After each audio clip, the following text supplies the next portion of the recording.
And welcome everyone to Stone Soup Poetry. It's an open mic gathering this week, but this will be the last week, hopefully for a while. Next week, on March 10th, we're introducing features again. Our first feature for March is going to be Timothy Gager, who many of you know from the Dyer Literary Series, the Dyer reading series that ended a couple of years ago, but then started back up in response to the pandemic and became a virtual series, which is every Friday without fail these days. Tim Gager is going for information on that. I'm going to post information on Tim's next reading, which is this Friday. I believe it starts at 7 o'clock. You should definitely check that out. He does have a small limited open mic for both fiction and nonfiction writers and for poets. Other announcements are going to come up include, of course, Colleen, who I mentioned, Colleen Houlihan, who's on the call as a listener, and good old Jason Wright, who's going to be featuring on the 24th. Jason Wright is the editor and publisher of Oddball Magazine. He is coming out with his brand new book, Train of Thought 2. So he's going to be making the rounds with that, and also probably likely promoting the Oddball Foundation.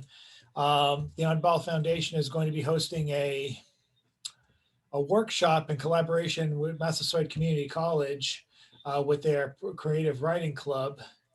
And that's going to take place on March 9th from 5 to 6 p.m. For anyone who's interested, I'll hopefully post more information on that by Thursday, Friday. Oops, looks like Ethan couldn't make it in the first time. I definitely want the musical interludes of Ethan Mackler tonight. And I'm going to wait. Yep, there he is. Okay, Ethan, hopefully. That's going to take place on March 9th, 5 to 6 p.m. Oh, okay. He just muted. So, and there's Ethan now. So we're all here. We're all going to get started. And hopefully more people will be joining us. For now, let us welcome the antics of the second person who is on the Zoom call, usually the first one here. Let's welcome up Mr. Bill Lewis.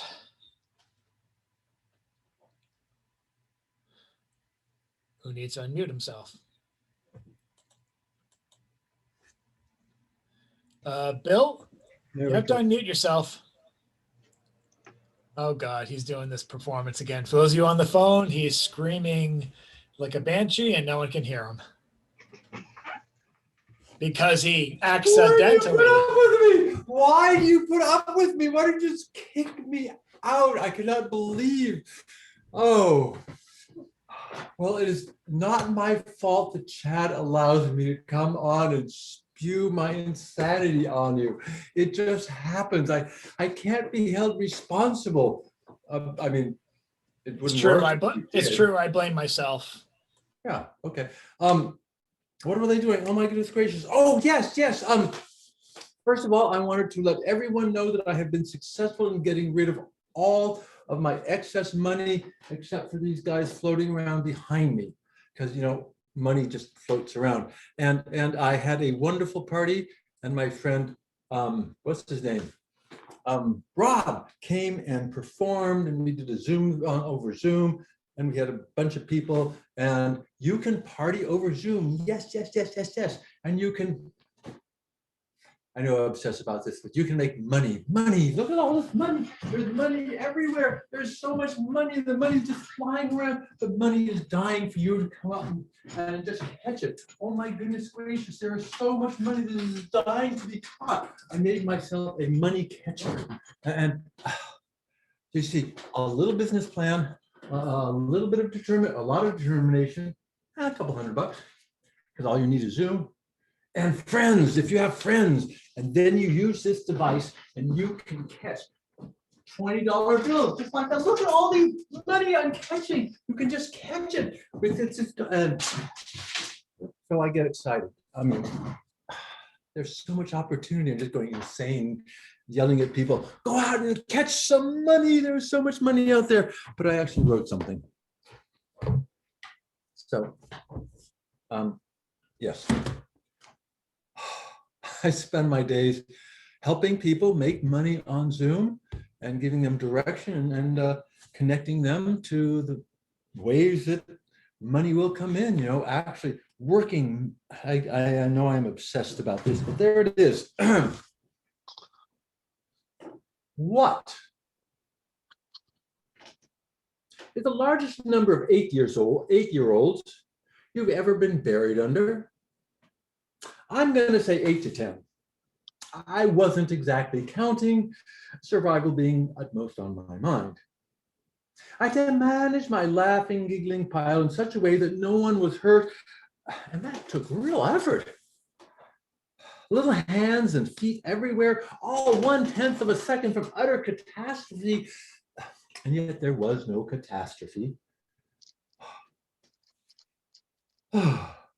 Perhaps precisely how it came to pass that I should be the dog to get piled upon, I cannot recall. It might have been something to do with the whipped cream, but I'm not sure. I did chase several of them earlier in the day. That might be it. I was chasing little varmints out of necessity. One of them had stolen my nose, and I wanted it back. And not only had they committed denostralization upon me, but then they ran through the entire dining hall, showing it to all the other kids who were then laughing at me because I had no nose. Poor denostralized Billy.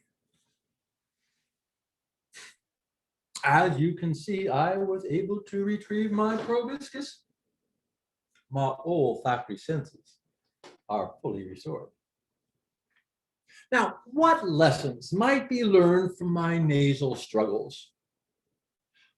Are there measures which we might take which would protect us from the ravages and the insanities of 8-year-olds? No.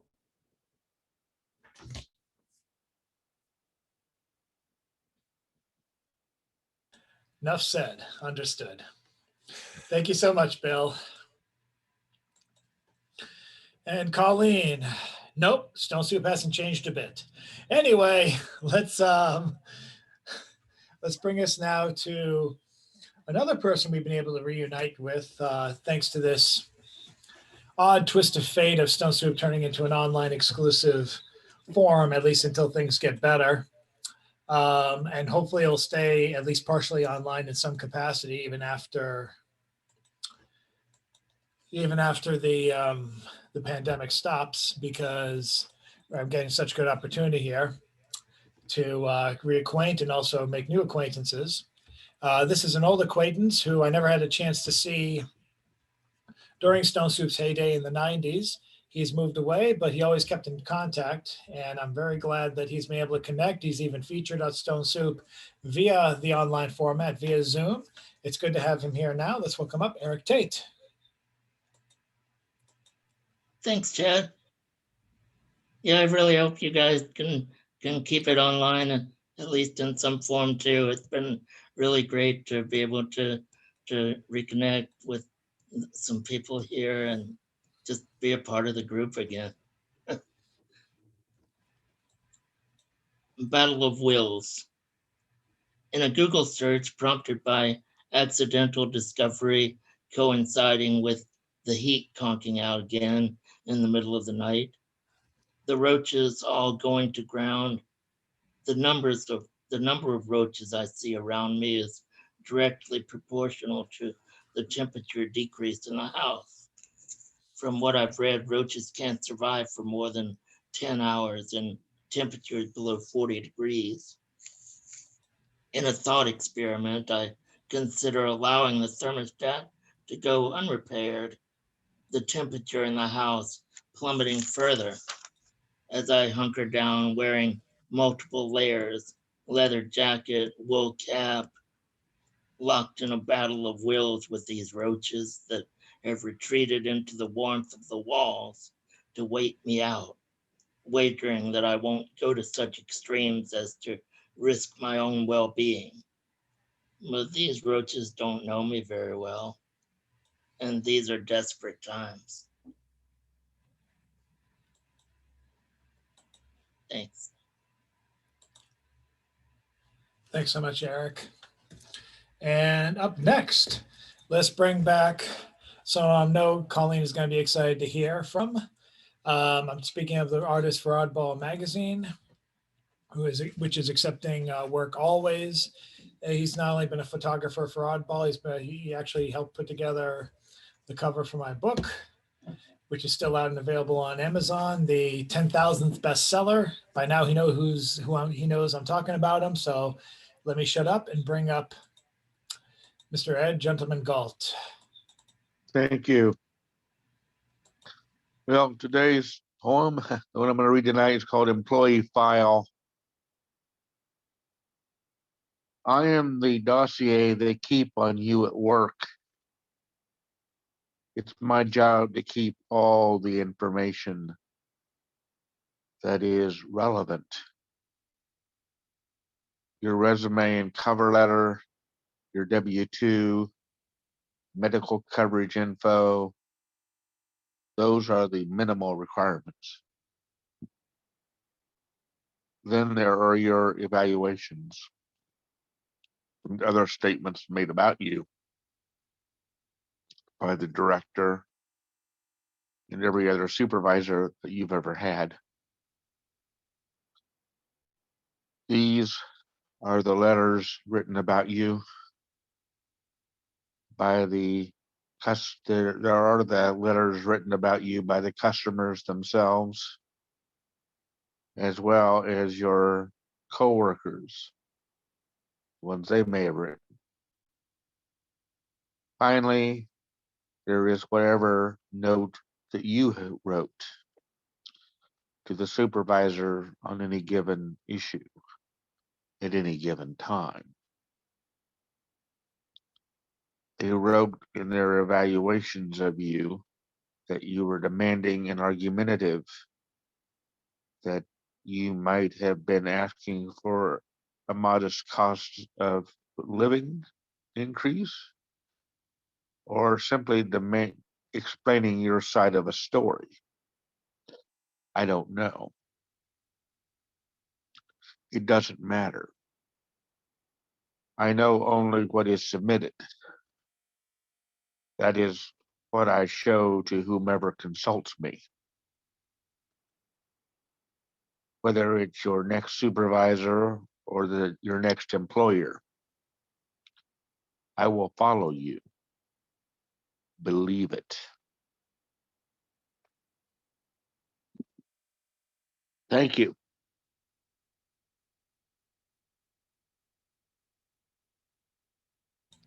Thank you very much, Ed. And let's see who we have next coming up. Ah, yes. The one who's been following us via phone almost since the very beginning. And it's been fantastic to help facilitate and make sure that she still shares her voice with everyone, not just here at Stone Soup, but at the places like the Boston Poetry Marathon that took place remotely for the first time ever this past this past summer of 2020. Let's welcome up. First, let me help to unmute her. And I'm sure she's raring to go. And let's welcome Carol Weston. Hey, Carol.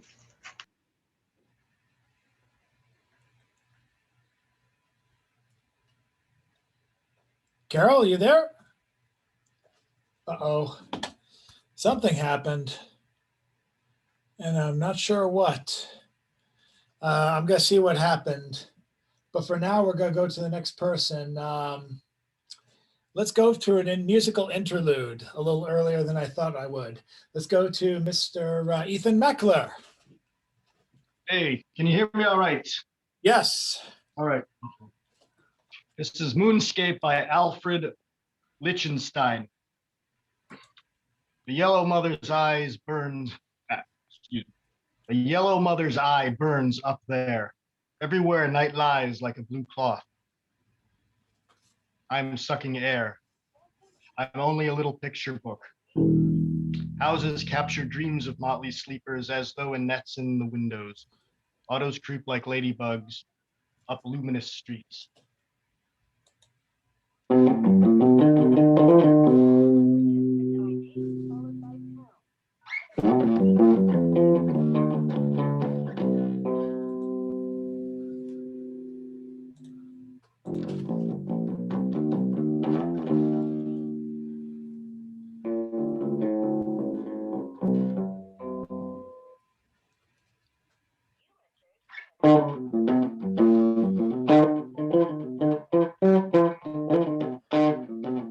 Hi, Carol. I'll get you back on.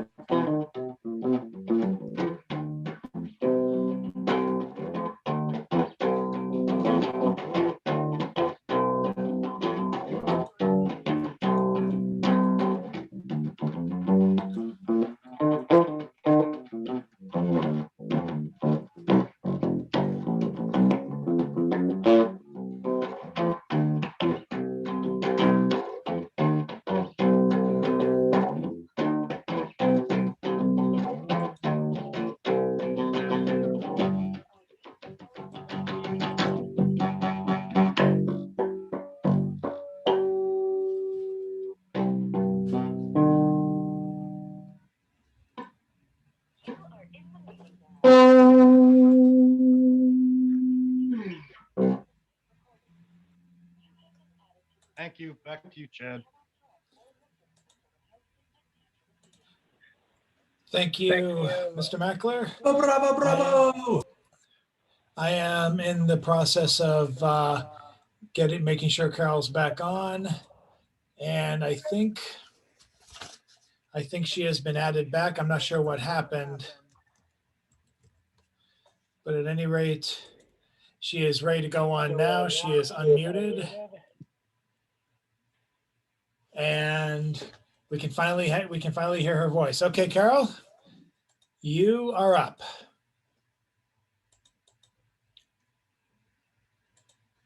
Carol? What's going on here? Carol, can you hear me? Yeah. Okay, you are up. Your adoring fans Okay. await. All right. Well, this poem is to Linda Crane or Linda Parker, Zen Buddhist and leader of shamanic journeys in Gloucester. Linda, on your 23rd birthday, you threatened to pull the telephone out of the wall, and you put your foot into your birthday cake. At 46, with cancer unknown inside you, you crawled across the room inside a bear skin, the bear, your power animal. You led shamanic journeys that touched 1,000 lives. The deer of your being danced through the wolves of your death. Thank you. Ooh. Thank you very much, Carol. That was wonderful. And now I am going to, I have got to, that was very strange. Okay, let's, I'm getting people calling me now. Like it's 10 of 8 and no one ever calls me now. But at any rate, let us move now to our next person on the open mic. Jan, are you ready? This is Jan Rowe of Jan and James. Yes, this is something that from the weekly, the Black Seed Writers, Tuesday morning at the Cathedral, breakfast served, 9:30 to 11. This was the last piece I wrote there. Read closely. In an article on the Yahoo Scroll, I read that the rich pay the largest proportion of taxes. Huh? Upon closer reading, I see what is not being disclosed. The proportion of the individual incomes being taxed. The rich pay most of the taxes as the rich have all the money, as in all the wrong people have all the money. The rich are now taxed like workers, if not less. In the 1950s, after their first couple $1 million, the rich were taxed at 91%. So the rich did reinvest in their businesses then to avoid taxation, but not now. President Reagan lowered the taxes on the rich twice, despite warnings that taxing the rich below 50% would likely destabilize the economy. And our economy was destabilized before the pandemic. The rich are now taxed like workers, if not less. A billionaire reported he's taxed at a lower rate than his secretary. About 50 years ago, a worker could buy a house. The other adult could stay home with the kids. Car could be replaced when needed. College affordable. What happened? Why can't 50% of the population afford an unexpected 500? 60% can't afford 600 extra. With the dishonored Wisconsin Senator McCarthy and his attack assistant Roy Cohn, Trump's mentor, who taught never admit error, union organization was driven out. Their organizers driven out as communists. Private workforce unionization dropped from around 33% to now 6%. The corporate tax rate used to be in the 30s. The money from our former middle class and their homes has gone to the rich, not to the poor. The rich can have a greed addiction. Thank you. So this is for it's a largely homeless group of us. I mean, a lot of them are homeless and not well educated. I seem to be like educating thing or something. Thank you. Thank you, Jan. And thank you. And let's see who we have next. Yes, I'm going to ask her to unmute herself by pressing *6. And she can come up next. Welcome up another one of our phone regulars just almost since the very beginning. Let's welcome up Nancy Dodson. Can you hear me? Yes, we can. Nancy. Okay. A prayer for the animals, great and small. Dear Lord, please no predators in my garden. I mean hawks, eagles, owls, and crows. They eat small dogs and cats, squirrels, rabbits, baby birds, and even human babies. The predators should not be in my garden. Every live thing in the garden is a predator. For the robin eats earthworms, the cat eats a bird, the raccoon freezing on the tree branch because a dog is at the bottom of the tree barking. The squirrel stops as you bring bird seed. The bumblebee tastes the nectar of the flowers. The animals and tulips and daffodil bulbs, they eat them. The creatures all knew fright, and it becomes a usual thing for all live creatures. I want peace. There should be more survivors. Thank you, Nancy. Thank you. Amen. Well, I guess we'll do a second round robin tonight. But before we do that, we need our penultimate closer for the first round of the round robin. And that would be our man, the columnist for Oddball Magazine. Ask about his column later. It's all one thing, or better yet, read it tomorrow as it goes up without fail every Thursday morning at 11 a.m. And let's welcome up Mr. James Van Looy. Thank you. So I have this piece here, which is also about the Yahoo Scrawl. So we will call it Yahoo Scrawl. In the morning, the Yahoo Scrawl greets me with this red, white, and blue enigma, leftover from the previous night's wingnut wild orgy. A blinking crisscross of ramps and platforms that forms something I've seen before also on the internet, but previously on YouTube, where there, right before my eyes, danced this winsome character at the fortified port, the gate of Haarlem, Holland, my grandparents' old hometown, where their families had lived for centuries. And now just a fragment, lost almost, the port still preserves abstract forms left over, even actually in the towering walls of the great church, the Grote Kerk. There they are, shadows of Hanseatic League trade system, embedded on the fault lines of the wooden palisades Hadrian built across the Rhineland that links Western and Eastern Europe all along the route from Black Sea up the Danube to the passes and beyond to the places where trade foments fervent movements, one of which far across the Western Sea and far across the millennium of hard times has taken the OU sound room stolen by the Nazis in the last great crisis and turned it into a stage at CPAC, supposed conservative convention without conventions, as apparently they have no respect for history or the past, much less our ancestral legacies. And put another nickel in the Nickelodeon.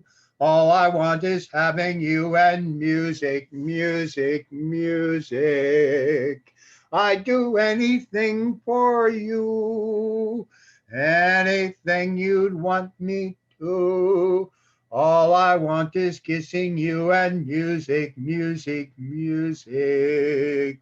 Closer, my dear, come closer. The nicest part of any melody is when you're dancing close to me. So put another nickel in the Nickelodeon. All I want is loving you and music, music, music.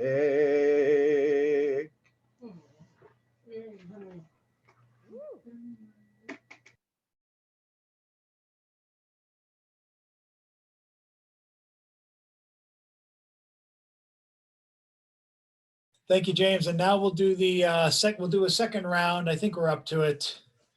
It's been one of those crazy last few weeks. My health wasn't the greatest, but I'm glad that everyone still stuck in and still came in. And I guarantee you guys, I'm gonna live up to this promise and give you the best Stone Soup that we can, given the circumstances of the pandemic. And there's gonna be some amazing features coming in. Coming up next, or should I say first, let's go back. I don't know if Bill has anything else. Maybe he's got to come up with something and just got to pull it out of his hat. We'll see what happens. Let's have Bill. I don't know if Bill was even expecting to come up a second time, but that's part of the reason why I want to do a second round robin. So without any further ado.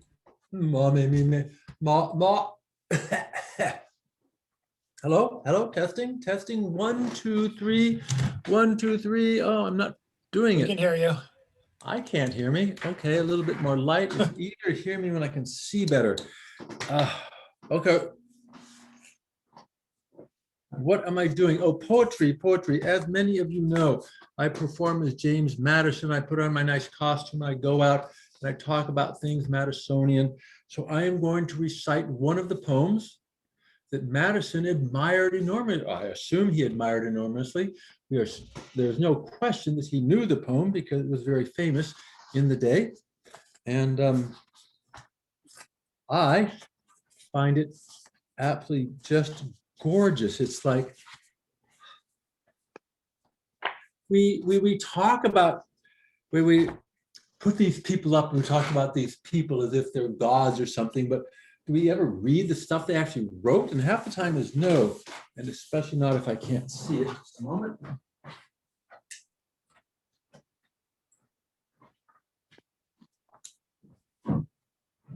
But listen to this gorgeous thing. Soon as the sun forsook the eastern main, the pealing thunder shook the heavenly plain.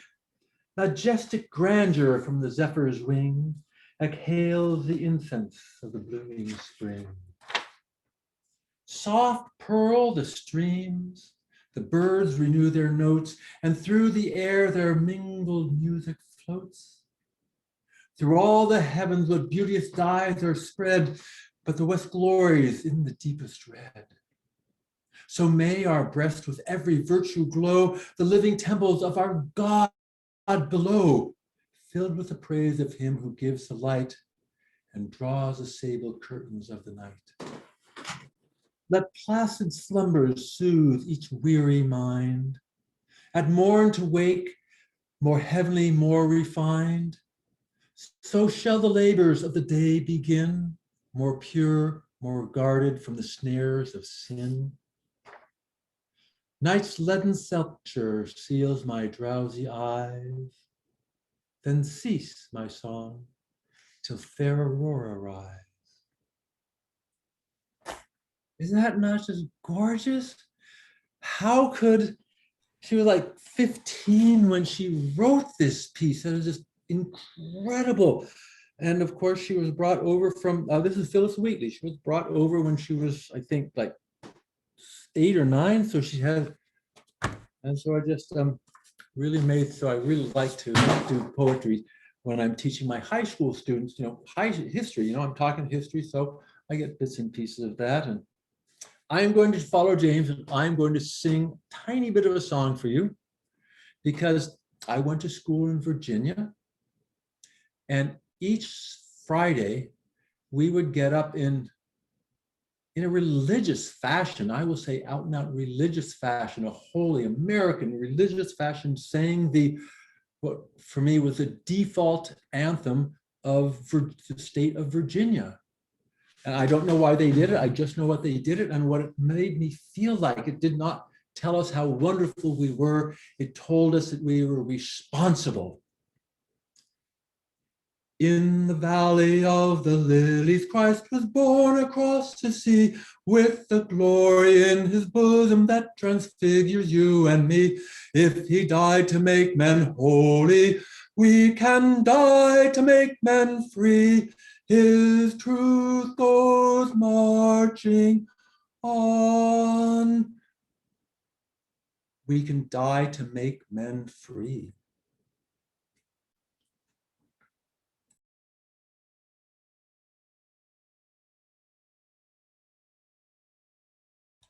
Thank you, Bill. And let's bring up for a second time tonight, the wonderful Mr. Eric Tate. Thanks, Ted. First of all, I'd like to tell everybody to maybe keep Chris in your thoughts. She's not doing too well. And she's barely been out of bed in the past week or so, but the doctors don't really have any answers right now, but it's kind of scary. Oh, I'm really sorry about that, Eric. Well, we'll definitely send her our best. Yeah, she's asleep right now. But keep us posted, please. Okay.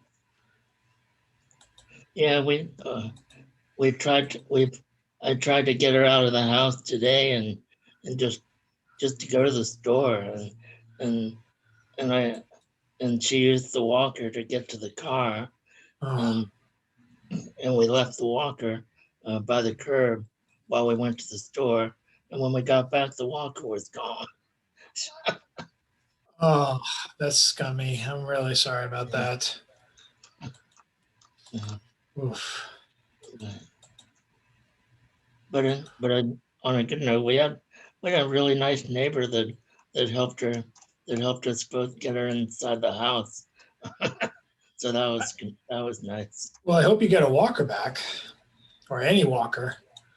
Not right now. We tried, and so they say that she needs a doctor's like a doctor's prescription to get a walker. Jeez. But oh well, they have them at Walmart. We're gonna get another one tomorrow at Walmart. Okay. Uh, Well, well, we wish her well. We wish her well, man. thanks. I'll do a shorter kind of. I don't really do that many nature poems, but once in a while. But I like to watch my nature from the inside out. Like clockwork, at exactly 8 o'clock sharp every day this week, a squirrel has scurried up to the top of the telephone pole and perched there, facing the rising sun, surveying surroundings, which is something I wouldn't know if I hadn't been rising early myself this week. The sun slanting in through the windows, warming my extremities, slatted light stretching lengthwise across the kitchen table where I settle in to write, thinking on the nature of dimensional relationships relative to the boundaries of my own perception. Thanks. Thank you, Eric. Thanks. And now let us move on to Mr. Ed Galt.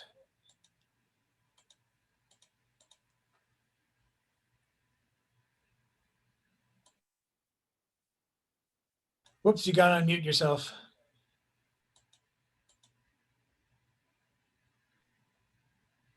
Yeah, that helps. Um, this one is called Wisdom of the Teacher. It was forbidden to go the place of the towers.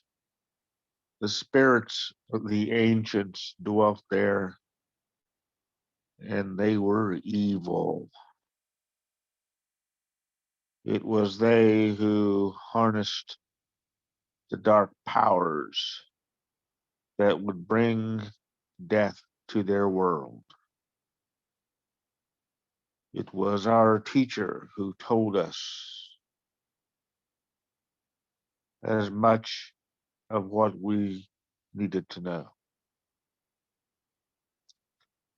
And there was a lot we knew he dared not tell us, trying to protect us.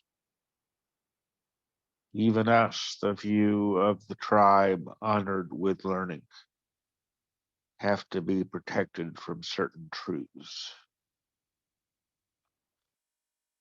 But only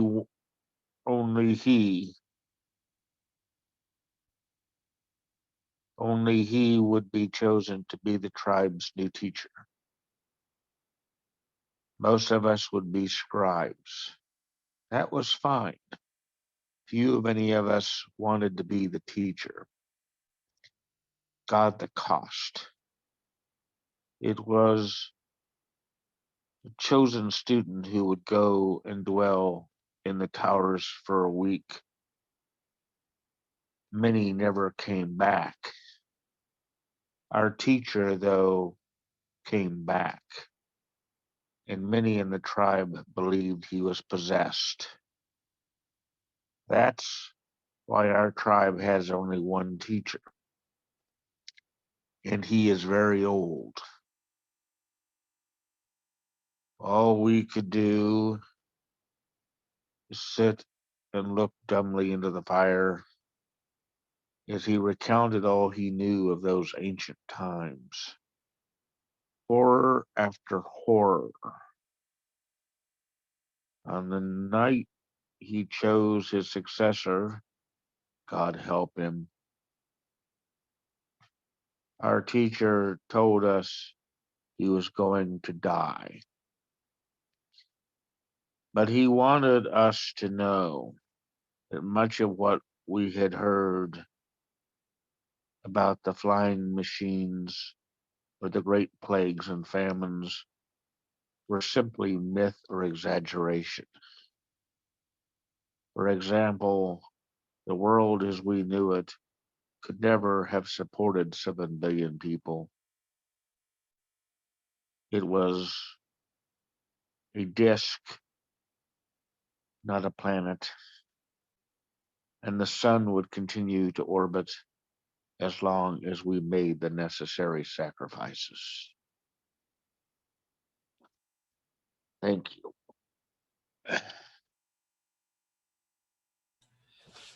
Thank you, Ed. And coming up next, I hope she has, I know Carol could come up with something just off the top of her head. So let's get her unmuted. And let's welcome back Carol Weston.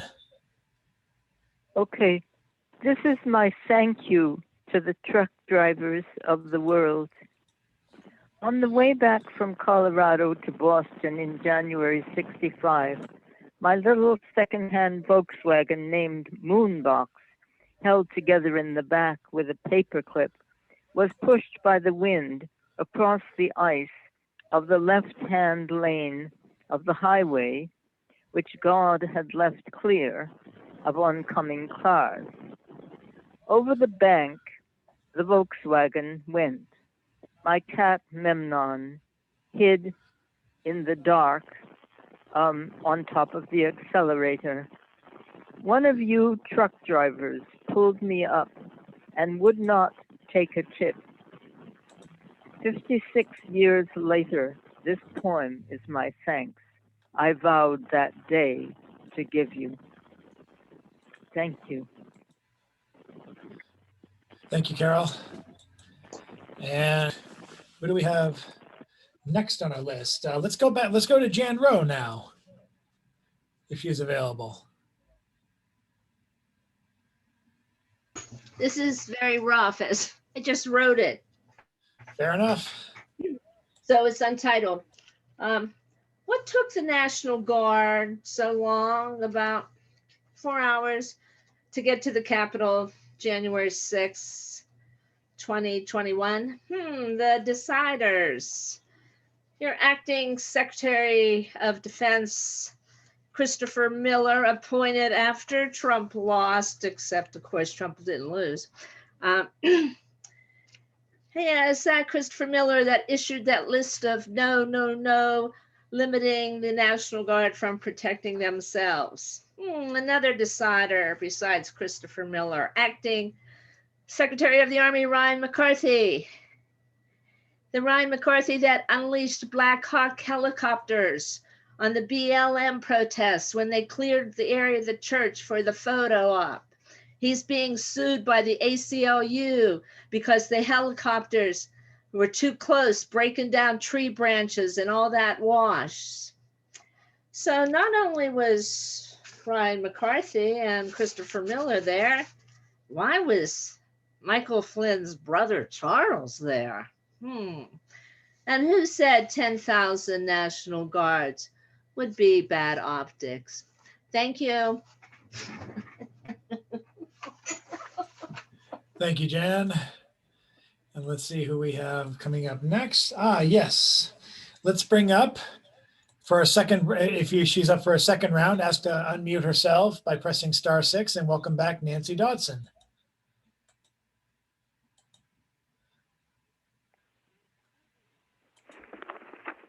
I miss you, little doggy.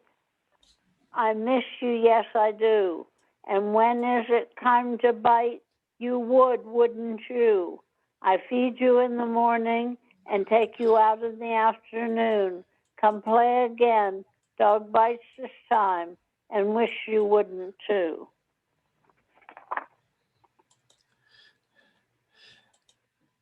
Thank you, Nancy. And well, now Ethan, I haven't asked you for a musical interlude in a while. Are you up for one? Yes, I am. Ooh, fantastic. All right, ladies and gentlemen.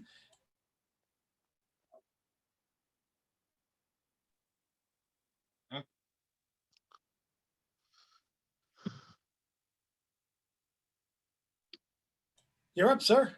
All right. Okay, I wanted to try something and read what I did the first round, but do it differently. I wasn't happy how I did it. So, different interpretation. Okay.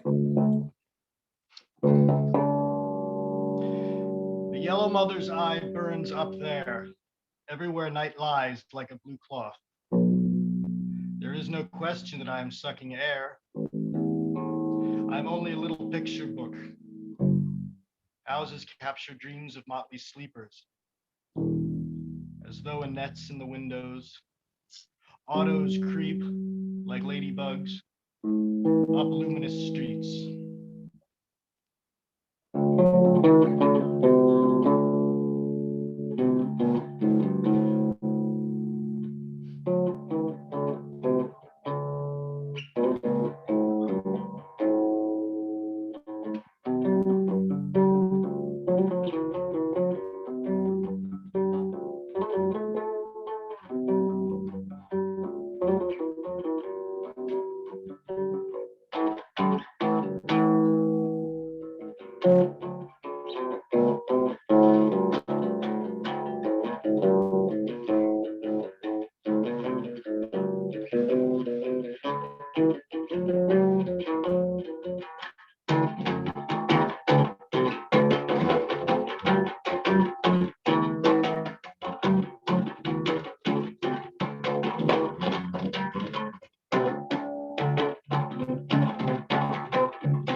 Back to you, Chad.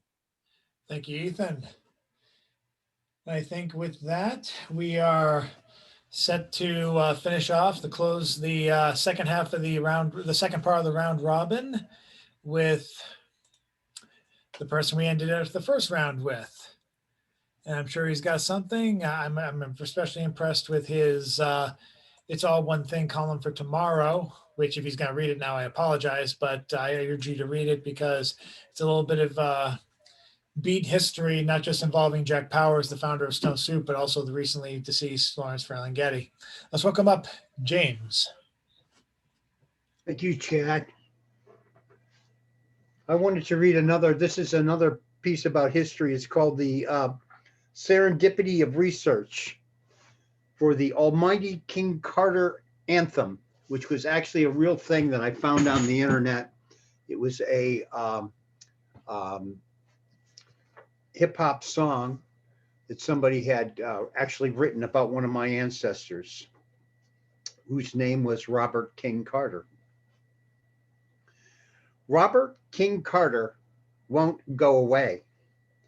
He's been dead for almost 300 years, yet I go to the computer and lo, behold, there is his home plantation, where you can see the imprint of his great house on the banks of the Rappahannock, where it kisses the Chesapeake Bay, prime real estate from which you can watch boats exit from Carter's Creek. When I was visited, I was able to stand on the glade right next to the foundation where the archaeologists found old wine bottles abandoned after the fire that destroyed the place just a few years after it was built. Robert the King went back to living in the wooden structure built in the 1650s by his father, the original immigrant, after he cleared his land of the indigenes. It may have stood for over 3 centuries because there are photographs of it that date to the late 19th or early 20th century. Yet it's gone.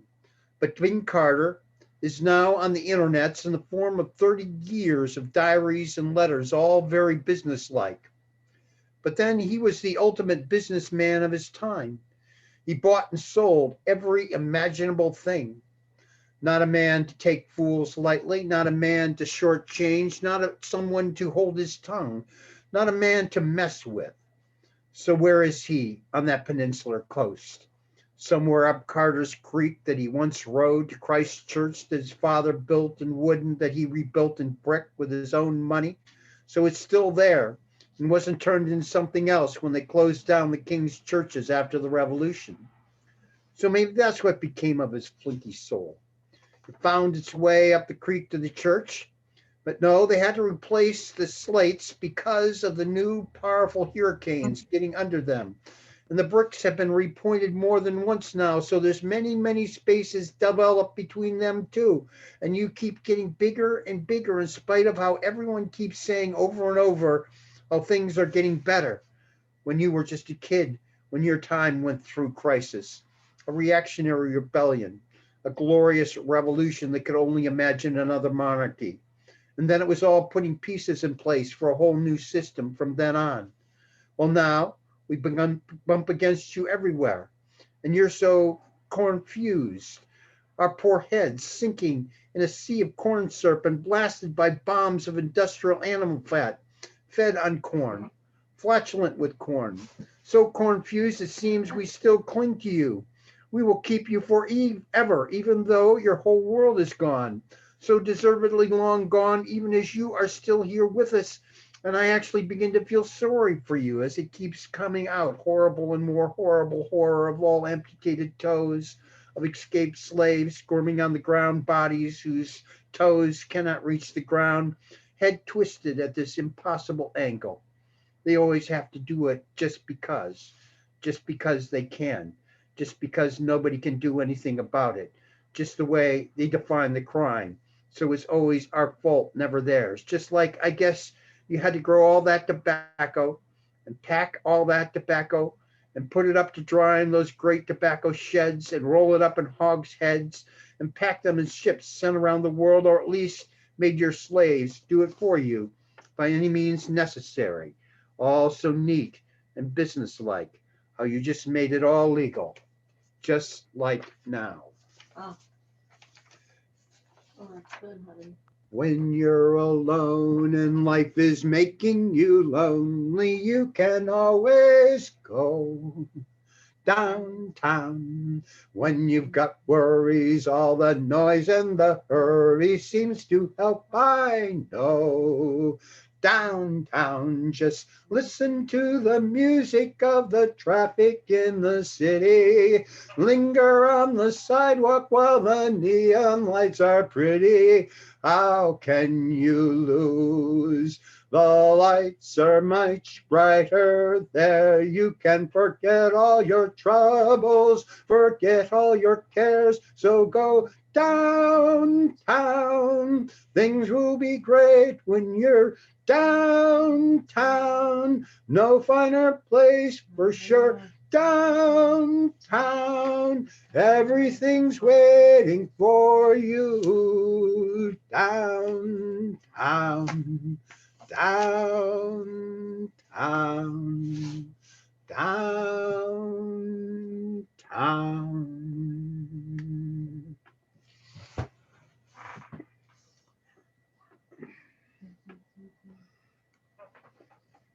Nicely done, sir. And I think we've been going on long enough, and I don't want to exhaust the poets at all. So I'm just going to end the open mic tonight and thank everyone for coming. Thanks to Colleen for being a participant and an audience member. And be sure to join us this coming, looks like and just sure enough, the minute I said that, the absolute second I said that, we now have, it's like the old fighting games. How do you do that, Chad? How do you know that? It's like the fighting games when you're when you're fighting the computer, all of a sudden the player 2 comes on. It says, "Here comes a new challenger." So here we go. We have Mr. Cici Ashagra. Cici, how are you?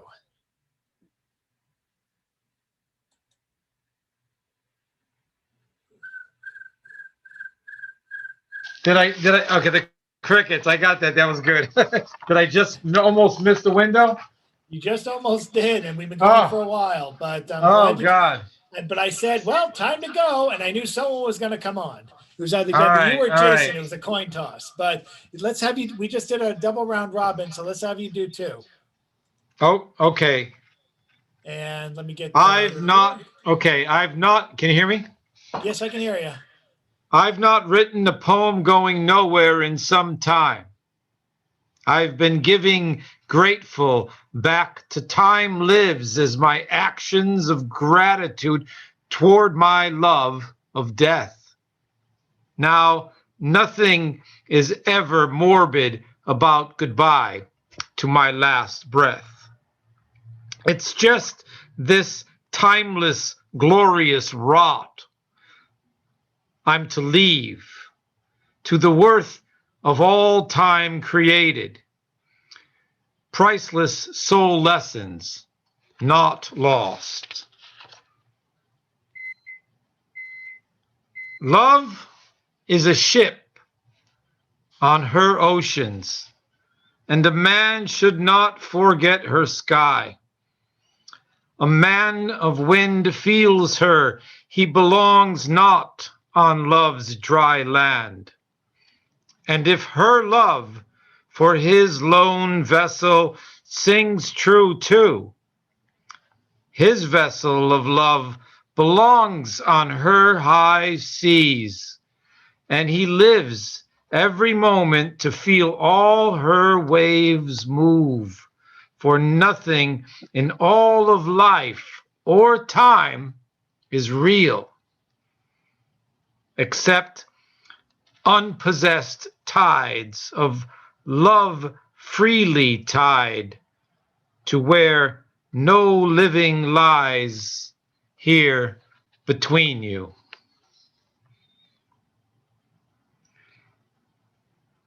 The next one is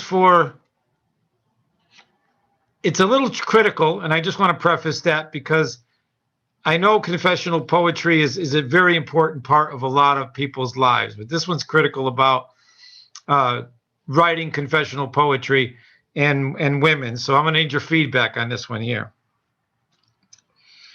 A woman of words needs only to listen beyond her confessional sky. The power of sex and prisons of gender are bound by both want and by have. And words that are captured to only be caged age with the boredom of no love was had.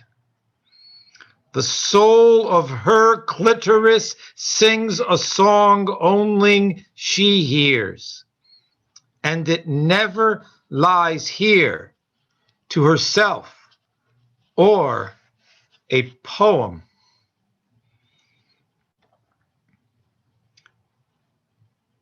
I once met a woman and wanted to blame her for privately exposing me to I could be happy and believe in myself. She had wings of now here and laughter.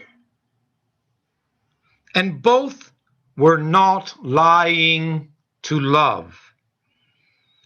The day came when our love's dance fell like flowers from one bed. It reached a soul promise we both made to love itself. And there remained two separate souls on the floor, both freed by true love alone lives. For the death of owning love itself leaves now here and laughter, when the truth of love dies trying to hold death apart from the play of life dying together. I cannot explain how happy I am. This melancholy lack of importance about the shell of my body is, even as I live through time, only interested in making love and art all the time. I adore every skin cell dying. Please don't mistake me. Yet there is poetry, vibrating joy all throughout my literal bones wear. And this pulsing ebb and flow below the surface of alive is worth every uncontrived word, bleeding me to death.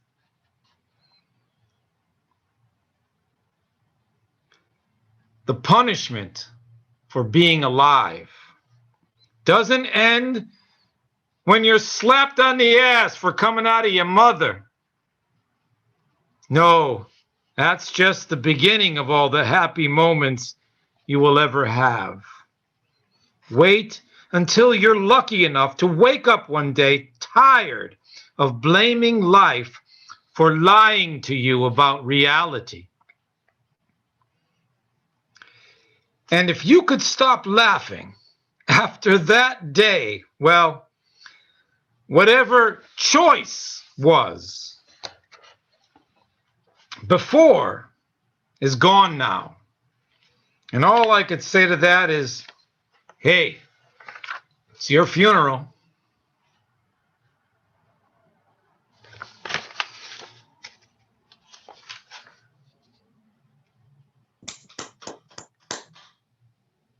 It happens to be now. It happens to be now.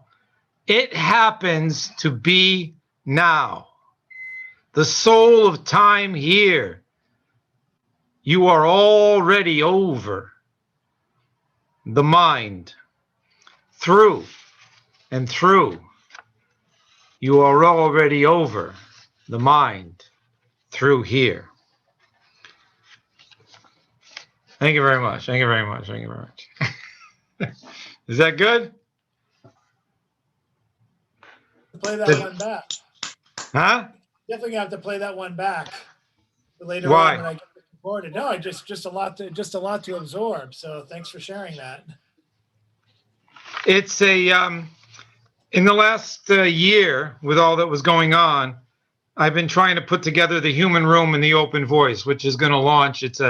It's quite a project. It's a entirely new open microphone hybrid. It's not an open mic. It's above and beyond. There's going to be this thing where you have to agree to be human amongst humans, and then you can come into this thing that's like an open mic. There's going to be an open mic, but there's also going to be two other things. I did this live at a cafe 20 years ago, and I've been talking about it. But the Human Room Open Voice at Gmail. Send me an email, and it's going to go on a website. I'm working on this whole thing. It's a gift to the world. It's hard to explain, but it includes nonprofits. Jason might be in the first one. He might show up just to talk about what he does in Oddball magazine because it's a not-profit. Ken Field's going to be there to talk about Honk because that's another nonprofit. And there's going to be a freedom of speech platform at the end. And only the first two parts are going to live stream out. The rest is for people who decide they want to play inside this paradigm. I'm calling it a living work of art. It's quite a project. It's my life work. So the Human Room Open Voice. One word at Gmail. Thank you. Thank you so much. And I love you all. And I miss Jack Powers a lot this week. I was thinking about Jack a lot because I was with him when I met Lawrence Ferlinghetti, and that meant a lot to Jack that time. That Lawrence actually finally came to Stone Soup, and then we hung out, got some coffee after, and that was, I think it was nice to see Jack feel that after waiting, because he's a giver, Anyway, thank you. Thank you, CC. And with that, closing out the last of the round robins with one last wayward bird, we're gonna call it a night. And thanks to CC for coming in all seriousness, and thanks to everyone who came out tonight. Next week we have Tim Gager featuring, and other features coming on will be Jason Wright on the I believe the 24th, and then Colleen Houlihan, who is on with us right now as an observer. Some of you remember Colleen from the Stone Soup early days. From it's been 10 years. I think it's been 10 whole years since we last saw her in a poetry venue. She is relocated as well, like many of us have, and is coming back to us. And it's going to be a great thrill to close out March and transition to National Poetry Month by featuring this poet. So I'm looking very much forward to that. And I'm looking forward to the next few weeks as we count down to Stone Soup's 50th anniversary. I hope as many of you can be a part of it as possible. So thank you all once again. This is where I have everyone do the obligatory wave. And thank you. And pause. And that'll be for the fixture coming up for tomorrow, because I don't want a whole bunch of blurry, wavy hands, because I know the jokes that can happen from that. But thank you guys. Thank you guys very much for coming out. Thanks to Colleen. Martha Boss couldn't join us tonight, but I'm hoping she comes back next week. And I'm hoping she's joined by her daughter, who I guess Martha's been very tired as of late and has had a hard time joining the calls. So we're hoping that changes soon, because we want her back, and I wanted to read a poem before the 50th anniversary, or for the 50th anniversary. It would be great to have her. So again, thank you guys very much. Have yourself a good night. As I like to say, the show's over. We see you next time. Good night, everyone. Good to see you guys. Hope you